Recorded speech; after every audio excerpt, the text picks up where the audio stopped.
Okay, looking at the back of my camera here. Hopefully you guys can see there's Pinder Peak, nice forest underneath, nice cloud cover on top.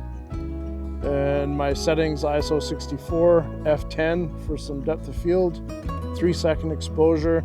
I'm gonna do a time lapse with the cloud movement. There's some fog on the right coming in, and also hopefully capture some of that alpenglow if I get lucky here.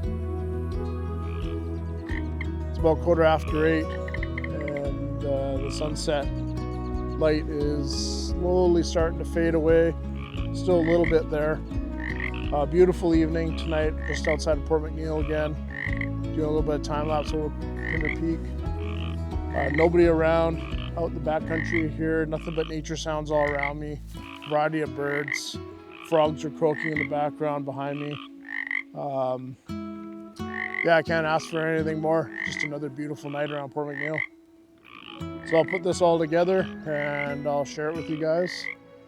And this is what I got. Good night.